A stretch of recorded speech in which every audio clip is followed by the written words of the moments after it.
Hi, my name is Thomas Schneider, and this is my essay titled Whose Currency is it anyway?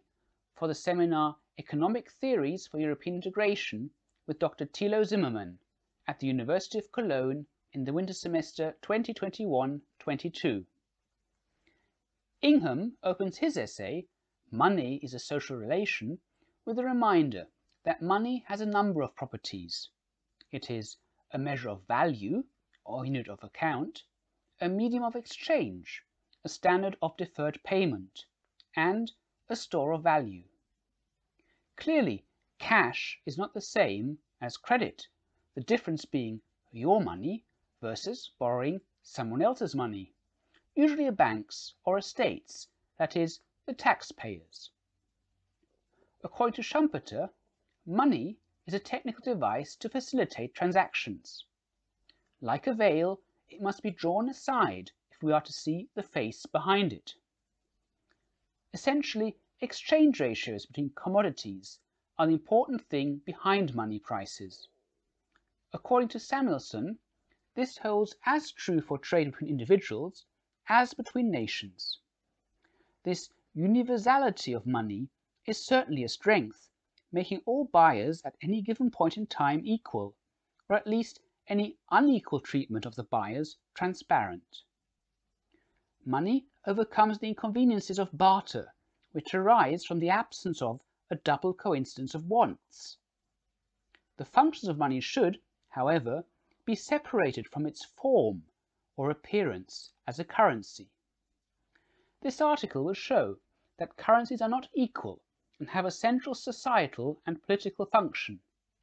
Free money, inflation, and unsustainable state debts, unsound economics, and an energy strategy with green-tinted spectacles are frittering away European wealth. One should imagine different types of money existing in parallel, even when these are nominally denoted in the same currency. On the one hand, individuals use money for their daily necessities, food, clothing, shelter, as well as recreational and social purposes, including betterment through education, though access to education should not be constrained by money, but by ability, if at all. On the other hand, money can be used to acquire assets, land, a home, luxuries. Whereas commodities can be procured flexibly, with their production adjustable to demand if there is abundance of labour and energy, land as an asset is scarce. There may simply be nothing worthwhile for sale in a desired location. In ancient times, land was usually conquered, inherited, or bestowed, and there existed an excess of unallocated, less desirable, wild land. With essentially all land on Earth today mapped and assigned a legal owner, land and resource purchase by market valuation has become common, gaining international reach, recently also using global online trade platforms. As with other titles of ownership, such as the stock valuation of businesses or auction pricing of works of art, the valuation of assets relative to the cost of living is widening. Nonetheless, the transfer price of an asset remains simply a matter of agreement between the current owner and the prospective buyer. There is no legal requirement to settle at a market price. Assets can just as well be gifted or transferred for a nominal sum, e.g. 1 cent. Since market prices today are moving beyond the common man's means and ability to save from income, inheritance and marriage are increasingly important for family wealth acquisition. Why then do some nations restrict foreign ownership and international transfers of land, property, businesses, cultural works, and the currency payable to acquire them? The answer, according to Ingham, is that money is a social relation based upon definitive and particular social structural conditions of existence involving, among other things, an institutionalized banking practice and constitutional legitimacy of the political authority in which the promises of banks and the states to pay has gradually become currency. In this system, the lines between debt and credit become blurred, since bank money is debt, which is a social relation. Whilst national currencies are usually associated with sovereign states, in recent times a proliferation of cryptocurrencies has confused the picture, starting with the appearance of Bitcoin in 2009. Contrary to state currencies, regulated by a central bank authority with the mission of stable inflation and predictable exchange rates, cryptocurrencies are decentralized. There is no legal entity, no natural person, no known group to hold liable for misvaluation. Indeed, there is nothing tangible, no state, no asset, no commodity, to back up even a fraction of the currency issued, though a ledger of all prior transactions is maintained in the form of a blockchain. In the case of national fiat currency, the totality of the assets of the issuing nation essentially provides security to external creditors in international law and ultimately as a casus belli. Being encrypted, anonymity is preserved. The utility of a cryptocurrency as money or as an investment hinges on its tolerance as a means of payment or settlement between individuals within and amongst jurisdictions. In a democracy, the individual is allowed to trade at own risk in any currency, indeed invest in any legal asset class of his or her choosing, provided due taxes are paid to the state as required by law in the currency of the land. The Christian maxim, "Render unto Caesar the things that are Caesar's," and so on, is generally accepted, taxability usually being determined based on residency and or nationality at time of transaction. Some states prescribe exclusive use of their sovereign currency even for the base value of a transaction, and may prohibit or limit individuals from holding foreign assets, be they financial or material.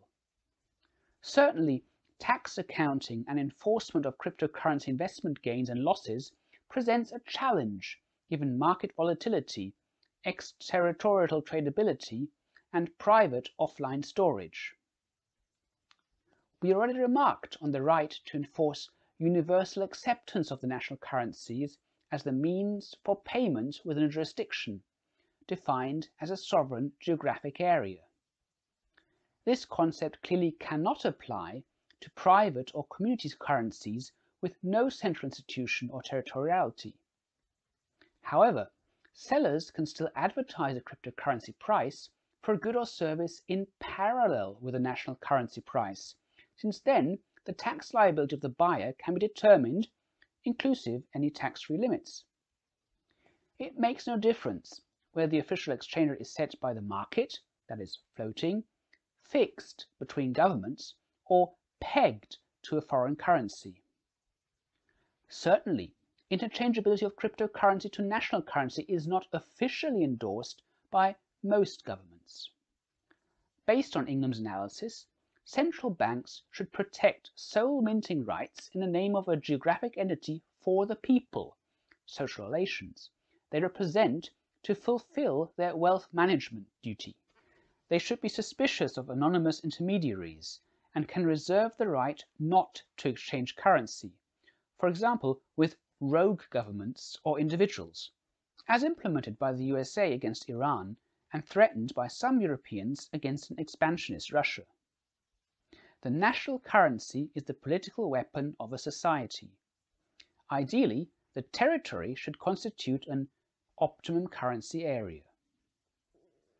A glance at history shows that not all nations and peoples, or perhaps better, regimes, wanted to always fully trade with other nations on a level playing field. Exchange rates between nations have seldom been perceived as equal. In the 19th century, it was common to fix exchange rates in gold and silver, giving traders opportunity to exploit price differences between absolute as well as relative valuations of commodities in different places in the world. Ricardo's comparative advantage of nations provides the argument for international trade as benefiting all nations, but on the assumption of a free market and transparency, not rigged prices. In real life, a stronger, more advanced nation can dictate terms of trade to a weaker nation, with military superiority the ultimate threat. Its currency can demand a premium. Ironically, whilst a strong currency may initially help to cheaply acquire services, labour, goods and the commodities, including energy, from other nations, this can work to the detriment of the own industrial base. This is a problem for Western nations. The age of automation requires little labour for food production, whilst goods production shifts to the area of highest demand.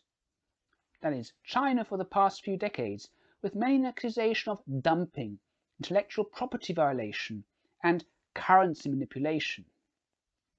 Access to cheap energy remains a decisive competitive factor.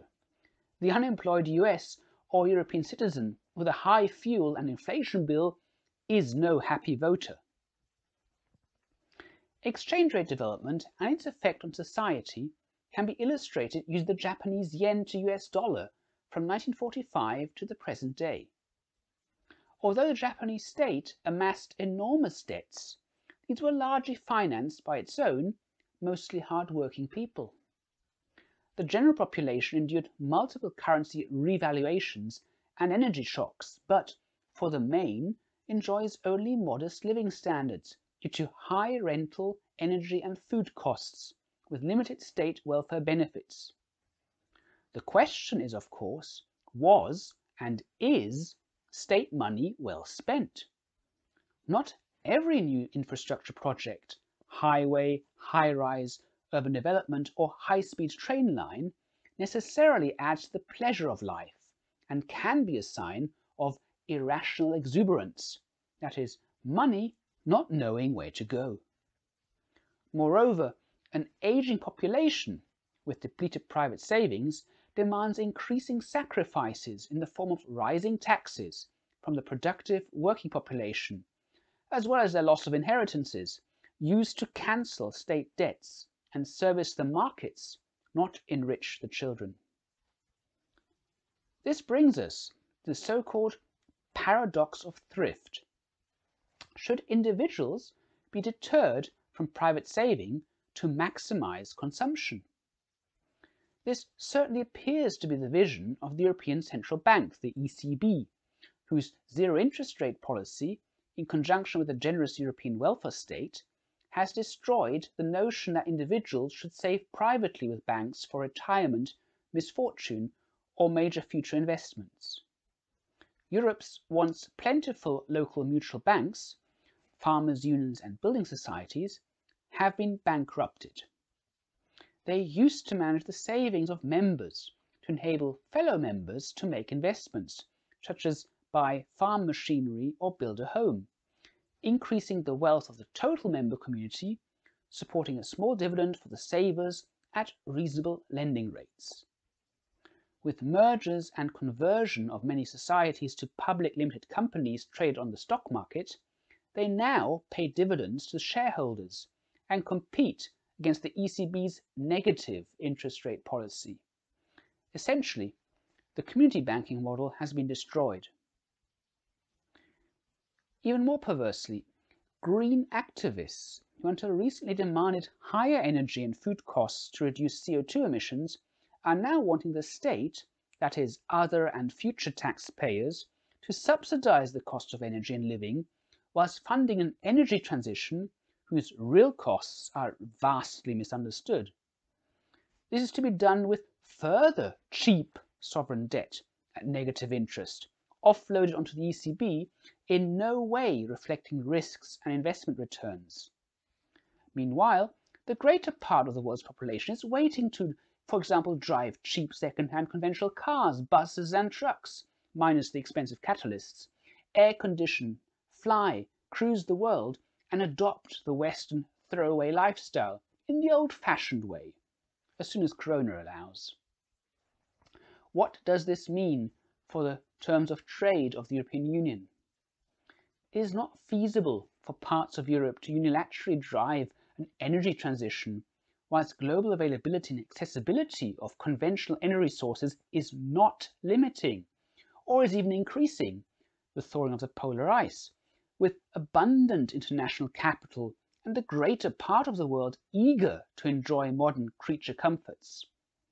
Enthusiasm for an electric and hydrogen revolution is confined to parts of Europe that either cheaply produce hydropower or can also rely on gas and nuclear power imports. Rather than reduce overall energy use and limit individual mobility, the net effect of the green measures will be a reduction in European industrial competitiveness, increased dependence on imports, and lower European living standards due to higher cost of supplies. The fundamental problem being overlooked is that all energy projects are funded by the consumption of energy, the project's financial return, by the end customer, the consumer. Without changes to fundamentals, the scarcity of a resource, efficiency innovation, or lower capital cost to develop one fuel or energy source relative to another, the scope to change the energy mix without paying disproportionately higher prices is limited. Increasing the wind and solar contribution raises the costs of electricity storage and distribution due to intermittency, the latter becoming especially expensive due to high inefficiencies the closer 100% regenerative power is aspired. Rather than increasing security of supply by internal diversification and international trade, a sustainable energy mix for the EU might only be maintainable at the cost of energy import dependency on either Russia or the USA, who have no ambitions for a green revolution. At the same time, imports of goods would increase from those parts of the world where conventional energy and labour remains cheap and economic growth potential strong, whilst marginal European production is shut down. Raising import tariffs only provides temporary relief at the cost of higher inflation, doing little to improve long-term competitiveness. To return to the subject of international trade and exchange, the system only functions on the basis that countries have something desirable to exchange and barter, which includes natural resources as well as foodstuffs.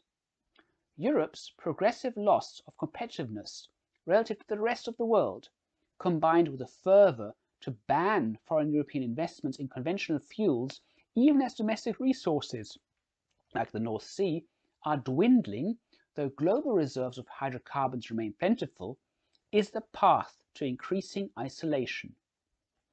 On the world stage, it means the loss of both economic and political leverage relative to the USA, China, and Russia.